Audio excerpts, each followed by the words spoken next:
لا حول ولا قوة إلا بالله العلي العظيم حسبنا الله ونعم الوكيل نعم المولى ونعم النصير رب اشرح لي صدري ويسر لي أمري واحلل عقدة من لساني يفقهوا قولي أعوذ بالله من الشيطان الرجيم بسم الله الرحمن الرحيم قال إمامنا الرضا عليه الصلاة والسلام من زار قبر أبي ببغداد كمن زار رسول الله صلی اللہ علیہ وآلہ وسلم فی المدینہ وکمن زار قبر امیر المؤمنین علیہ الصلاۃ والسلام فی النجف الاشرف صلوات بر محمد وآل محمد۔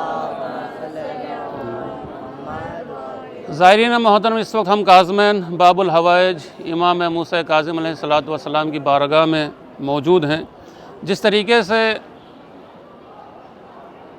مولا عباس علیہ الصلاۃ والسلام کو باب الحوائج کہا جاتا ہے، جناب علی اصغر کو باب الحوائج کہا جاتا ہے، جناب ام البنین سلام اللہ علیہا کو بھی یہاں باب الحوائج کے نام سے جانا جاتا ہے۔ اسی طریقے سے امام موسیٰ کاظم علیہ الصلاۃ والسلام کا ایک لقب بھی باب الحوائج ہے۔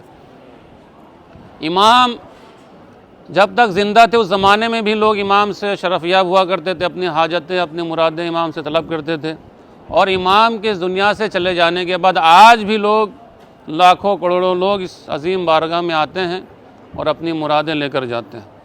اور اسی امام کی کچھ دنوں کے بعد شہادت کی تاریخ بھی ہے یہاں پر 25 رجب المرجب کو۔ عزیزان محترم، امام علی رضا علیہ الصلاۃ والسلام ارشاد فرماتے ہیں، آپ اسی حدیث کے ذریعے سے اندازہ لگائیں کہ امام موسیٰ کاظم علیہ الصلاۃ والسلام کی زیارت کی کتنی زیادہ فضیلت ہے۔ امام علی رضا علیہ الصلاۃ والسلام ارشاد فرماتے ہیں، بہار الانوار کی حدیث ہے، کامل الزیارت میں بھی حدیث موجود ہے۔ امام فرماتے ہیں من زار قبر ابی ببغداد، کہ اگر کوئی انسان ہمارے والد محترم یعنی امام موسیٰ کاظم یا امام محمد تقی علیہ الصلاۃ والسلام کی کاظمین میں زیارت کرے تو گویا اس کا ثواب اس طریقے سے ہے کہ اس نے مدینے میں قبر رسول کی زیارت کی۔ پھر امام فرماتے ہیں کہ جس نے یہاں کاظمین میں ان دو اماموں کی زیارت کی، امام موسیٰ کاظم کی زیارت کی، امام محمد تقی کی زیارت کی، تو گویا اس کا ثواب اس طریقے سے ہے کہ اس نے نجف اشرف میں امیر المومنین کی زیارت کی۔ یہاں تک کہ بعض روایتوں میں وارد ہوا ہے کہ جس نے یہاں دو اماموں کی زیارت کی، گویا اس کا ثواب اس طریقے سے ہے کہ اس نے کربلا میں امام حسین کی زیارت کی۔ آپ یہاں زیارت کر رہے ہیں امام موسیٰ کاظم کی باب الحوائج کی، لیکن آپ کو ثواب مل رہا ہے مدینے میں قبر رسول کی زیارت کرنے کا، نجف اشرف میں مولا علی کی قبر کی زیارت کرنے کا، اور کربلا میں امام حسین علیہ الصلاۃ والسلام کی زیارت کرنے کا۔ کتنی زیادہ فضیلت ہے۔ عزیزان گرامی، امام موسیٰ کاظم علیہ الصلاۃ والسلام کو باب الحوائج کہا جاتا ہے۔ اسی بغداد کا ایک واقعہ ہے کہ اسی بغداد میں ایک ضعیف العمر شخص رہتا تھا، نابینا شخص تھا، اس کی آنکھوں کی روشنی ختم ہو چکی تھی۔ ہر جگہ جا کر اس نے اپنا علاج کرایا، بغداد کے ڈاکٹروں سے، کاظمین کے ڈاکٹروں سے، کربلا کے ڈاکٹروں سے، سبھی نے کہا کہ تمہاری آنکھوں کی روشنی واپس نہیں آ سکتی۔ عزیزان گرامی، وہ نابینا شخص اسی باب الحوائج امام موسیٰ کاظم علیہ الصلاۃ والسلام کے روضے میں جاتا ہے، اور وہاں جانے کے بعد اس عظیم بارگاہ میں کھڑے ہو کر اپنے ہاتھوں کو بلند کرتا ہے اور اپنے دونوں ہاتھوں کو جالی پر رکھتا ہے، اپنے آنکھوں کو روضے کی جالی سے مس کرتا ہے، اور خداوند عالم کو امام موسیٰ کاظم علیہ الصلاۃ والسلام کا واسطہ دے کر دعا کرتا ہے کہ پروردگارہ، مجھے اس دنیا کے تمام ڈاکٹروں نے کہہ دیا کہ میری آنکھوں کی روشنی واپس نہیں آ سکتی، لیکن میرا یہ عقیدہ ہے، مجھے معلوم ہے کہ آپ کی بارگاہ وہ عظیم بارگاہ ہے کہ اسے باب الحوائج کے نام سے جانا جاتا ہے، میری مراد ضرور پوری ہوگی۔ اور جیسے ہی اس نے یہ کہہ کر خداوند عالم کو امام موسیٰ کاظم کا واسطہ دیا، باب الحوائج کا واسطہ دے کر جیسے اس نے اپنی آنکھوں کو روضے کی جالی سے مس کیا، فوراً اس کی آنکھوں کی روشنی چلی آئی۔ وہ چلانے لگا کہ میری آنکھوں کی روشنی واپس آ گئی، میں ہر چیز دیکھ سکتا ہوں۔ یہاں تک کہ جب لوگوں کو پتہ چلا کہ اس کو یہاں سے شفا ملی، لوگ اس کے کپڑے تبرک کے طور پر نوچنے لگے۔ 3 مرتبہ اسے کپڑا پہنایا گیا، 3 مرتبہ جو ہے لوگ جو اس کے کپڑے تبرک کے طور پر نوچنے لگے۔ جب حرم کے خدام کو پتہ چلا کہ کہیں ضعیف العمر شخص کی کوئی تکلیف نہ ہو، اس کے جسم کو نقصان نہ پہنچے، اس کو جو وہاں سے لے کر آفس میں لے کر گئے، اس سے گھر والوں کو بلایا گیا۔ گھر والوں نے بھی کہا کہ ہاں واقعاً یہ شخص جو ہے صحیح کہہ رہا ہے، اس کی آنکھوں کی روشنی جو واپس سب ختم ہو چکی تھی، ہم نے ہر جگہ جا کر علاج کرایا، لیکن جیسے ہی یہاں پہنچا باب الحوائج کی بارگاہ میں تو اس کی آنکھوں کی روشنی واپس آ گئی۔ عزیزان گرامی، اسی کاظمین کا ایک واقعہ ملتا ہے کہ جب لوگوں نے دیکھا کہ ایک عورت اسی راستے سے دوڑتے ہوئے باب الحوائج امام موسیٰ کاظم علیہ السلام کی بارگاہ میں دوڑتے ہوئے چلی جا رہی ہے۔ لوگوں نے پوچھا کیا بات ہے؟ کہا کہ ہمارے لڑکے کو جو ہے حکومت کے سپاہیوں نے پکڑ لیا، اسے جو قید خانے میں جو ہے بند کر دیا۔ کچھ لوگ اسے تانا دینے لگے کہ صحیح ہوا جو بھی ہوا تمہارے لڑکے کے ساتھ۔ عزیزان گرامی، وہ عورت گریہ کرنے لگی اور جا کر امام موسیٰ کاظم علیہ السلام کے روضے میں فریاد کرنے لگی۔ ابھی اس کی دعا ختم بھی نہیں ہوئی تھی کہ خبر آئی کہ اس کے لڑکے کو قید خانے سے رہا کر دیا گیا، اور جو لوگ اس عورت کا مذاق اڑا رہے تھے اس کے لڑکے خود قید میں چلے گئے۔ یہ کرامات ہے امام موسیٰ کاظم علیہ السلام کی۔ عزیزان گرامی، جس عظیم بارگاہ میں ہم لوگ کھڑے ہیں، جہاں موجود ہیں، یہ وہ امام ہیں کہ جنہیں جو ہے بہت ہی مظلوم امام کہا جاتا ہے۔ بہت ہی مظلوم امام ہے کہ جنہیں 14 سال تک اسی بغداد میں قید خانے میں قید کیا گیا۔ امام موسیٰ کاظم علیہ السلام مدینہ میں موجود تھے، روضہ رسول پر تھے۔ ہارون رشید نے یہیں سے اپنے سپاہیوں کو بھیجا اور کہا کہ امام کو گرفتار کر کے لایا جائے۔ امام نماز کے حالت میں تھے، نماز کا بھی احترام نہیں کیا گیا۔ اسی نماز کے حالت میں امام علیہ السلام کے ہاتھوں میں ہتھکڑی پہنائی گئی، پاؤں میں بیڑیاں، اور امام علیہ السلام کو اسی حالت میں گرفتار کیا گیا۔ وہاں سے 2 قافلہ روانہ کیا گیا، ایک قافلے کو بصرے کی جانب بھیجا گیا، ایک قافلے کو اسی بغداد کی جانب بھیجا گیا۔ عزیزان گرامی، امام علیہ السلام کو گرفتار کیا گیا۔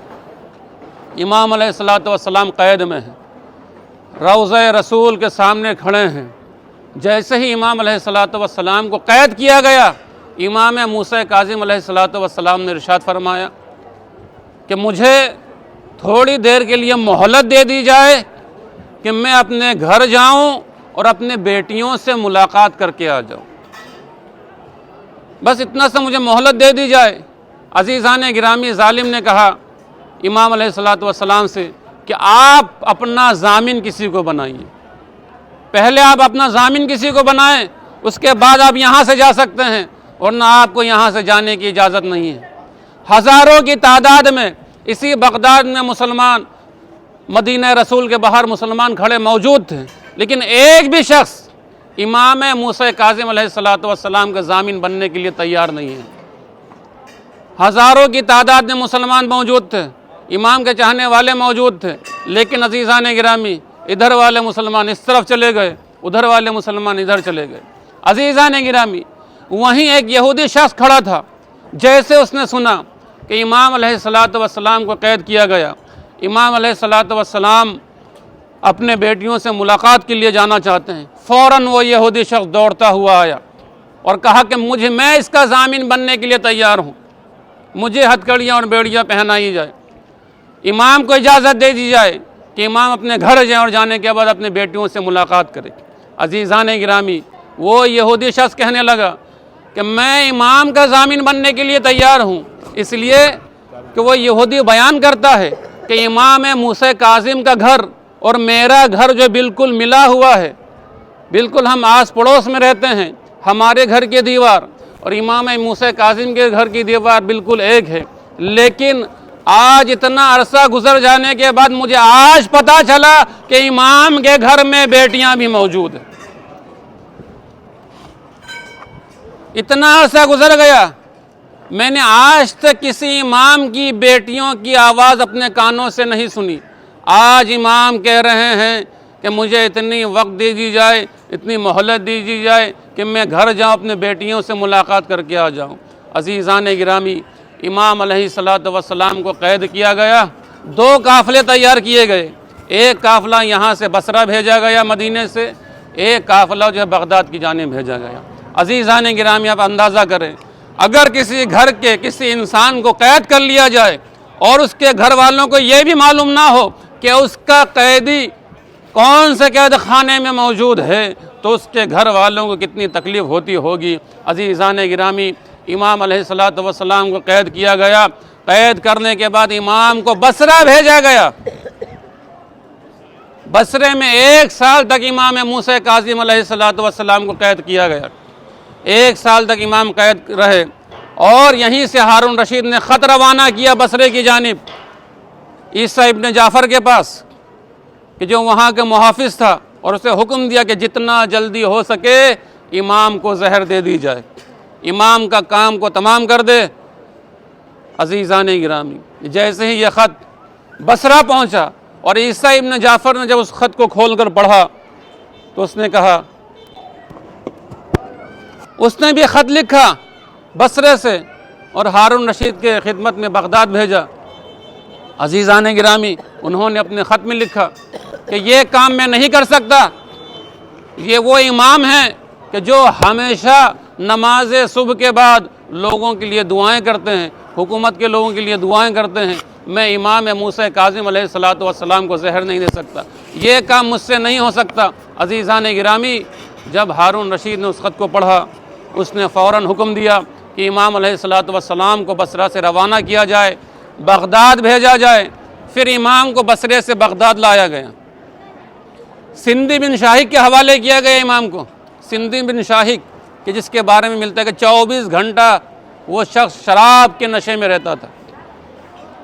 یہیں سے کچھ دوری پر ایک قید خانہ آج بھی موجود ہے کہ جہاں امام موسیٰ کاظم علیہ السلام کو اس قید خانے میں رکھا گیا، اور اس قید خانے میں ایسا قید خانہ نام کا وہ قید خانہ تھا کہ جہاں اس قید خانے میں اوپر کی طرف بھی نیزے لگے ہوئے تھے، داہنے طرف بھی نیزے لگے ہوئے ہیں، بائیں طرف بھی نیزے لگے ہوئے ہیں، اور وہاں جو ہے صرف ایک چھوٹا سا سوراخ رکھا گیا کہ جہاں سے امام علیہ السلام کے لیے کھانا دیا جا سکے۔ عزیزان گرامی، روایتیں موجود ہیں کہ امام علیہ السلام کو پانی بھی نہیں دیا جاتا تھا کہ امام وضو کریں، کھانے کے لیے کھانا نہیں دیا جاتا تھا۔ یہاں تک کتنا بڑا ظالم تھا، جب اس کا دل چاہتا تھا اس سوراخ سے اوپر سے گرم پانی پھینکتا تھا امام موسیٰ کاظم علیہ السلام کو۔ عزیزان گرامی، امام علیہ السلام کو اس قید خانے میں قید کیا گیا کہ امام علیہ السلام اکثر و بیشتر رکوع کی حالت میں بیٹھ کر امام نماز پڑھا کرتے تھے۔ اگر امام کھڑے ہوتے تھے تو اوپر سے نیزے کے ذریعے سے تکلیف ہوتی تھی، امام اگر بائیں جانب مڑتے تھے تو بائیں جانب نیزے کے ذریعے سے امام کے جسم میں تکلیف ہوتی تھی۔ ہاں عزیزان گرامی، امام علیہ السلام کو کئی مرتبہ زہر دیا گیا، لیکن عزیزان گرامی، امام علیہ السلام کا جب آخری وقت آیا تو امام نے کہا کہ دیکھو آج مجھے زہر دیا جائے گا، ارے کل میرا جسم جو ہے زرد ہو جائے گا، اور اس کے بعد میرا جسم جو ہے سیاہ ہو جائے گا۔ عزیزان گرامی، امام علیہ السلام کو قید خانے میں قید کیا گیا، امام کی دونوں ہاتھوں کو زنجیروں سے باندھا گیا، امام علیہ السلام کو انگور میں زہر دیا گیا، اور ایسا انگور کہ جس کو 10 دنوں تک زہر میں بجھایا گیا۔ اب عزیزان گرامی، اب اندازہ کریں کہ 10 دنوں تک جس انگور کو زہر میں رکھا جائے اور اسے امام کو دیا جائے تو امام کی کیا کیفیت ہوئی ہوگی۔ عزیزان گرامی، امام کو قید خانے میں زہر دیا گیا۔ عزیزان گرامی، آپ تصور کریں اگر کسی انسان کو زہر دی جائے تو اسے 2 چیزوں کی ضرورت پڑتی ہے۔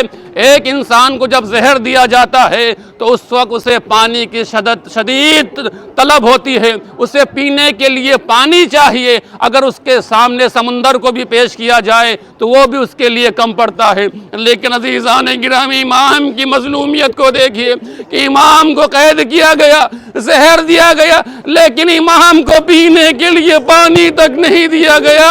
ارے اس امام کی کیا کیفیت ہوئی ہوگی۔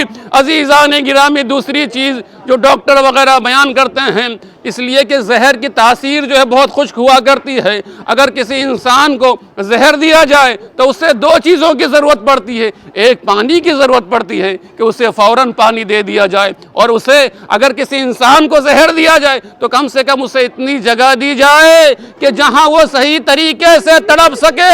اب عزیزان گرامی، اب اندازہ کرے کہ وہ کیسا قید خانہ ہوگا کہ امام کو زنجیروں میں باندھا گیا، نہ پینے کے لیے پانی دیا گیا، نہ امام کو تڑپنے کے لیے جگہ دی گئی۔